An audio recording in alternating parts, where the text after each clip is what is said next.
Pemirsa, saat ini Indonesia menempati peringkat kedua di dunia dengan beban kasus tuberkulosis atau TBC tertinggi setelah India.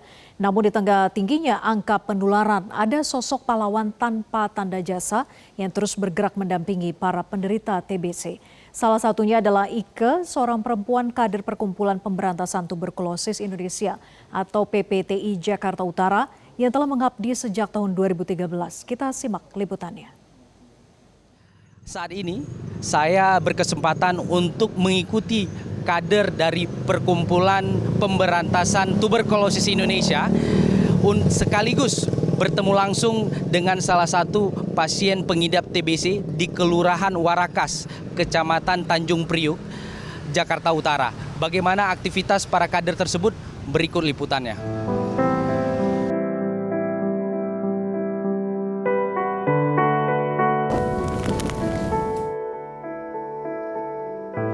Menyusuri gang-gang sempit di kawasan padat penduduk di Kelurahan Warakas, Kecamatan Tanjung Priuk, Jakarta Utara, sudah menjadi aktivitas sehari-hari bagi Ike.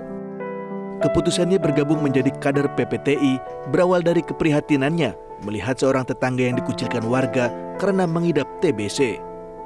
Minimnya pemahaman membuat warga saat itu menganggap TBC sebagai penyakit keturunan atau bahkan kena guna-guna.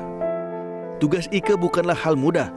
Bersama kader lainnya, ia rutin melakukan investigasi kontak dan program grebek tuberkulosis dari rumah ke rumah. Rentang usia pasien yang ia tangani pun beragam, mulai dari bayi berusia 1 tahun hingga lansia.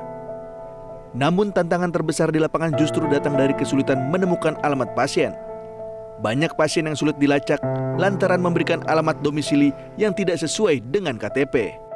Kita sebagai kader itu caranya seperti apa, pendekatan kepada pasien, jadi kita tuh tidak mendapat kesulitan. Nah, kesulitan kalau ada sekali kesulitan itu kalau pasiennya ada juga pasien kalau tidak mau bertemu dengan kader, tapi kita memberikan, ayo minta tolong siapa mana pasiennya, seperti itu. Kita kader harus bisa memberikan edukasi kepada pasien agar kita bisa diterima sama pasien, sama keluarga, seperti itu. Jadi dari diri kita juga semuanya sebagai kader, bagaimana cara kita untuk menangani pasien TBC di lapangan seperti itu. Efek samping obat yang cukup berat seringkali membuat pasien menyerah di tengah jalan. Disinilah peran kader seperti Ike diuji.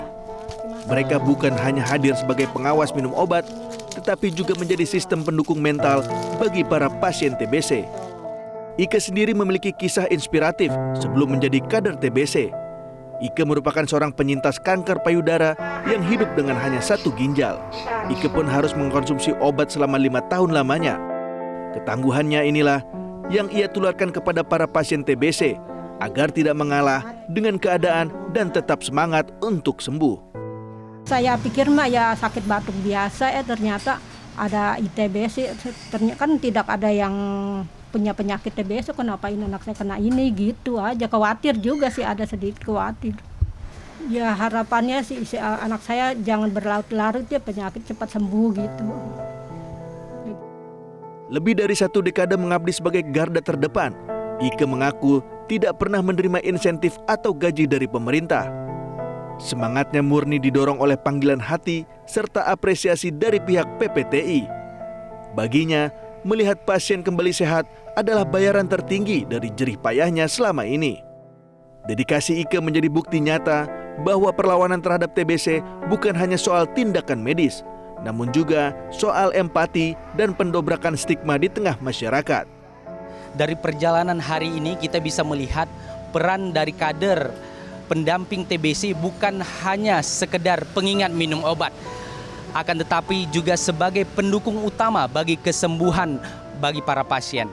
Dan tuberkulosis atau TBC dapat disembuhkan tidak hanya dengan meminum obat, tetapi juga perlu dukungan baik dari masyarakat dan juga keluarga. Dari Jakarta, Richard Al-Khalik, Joy Nugroho, Metro TV.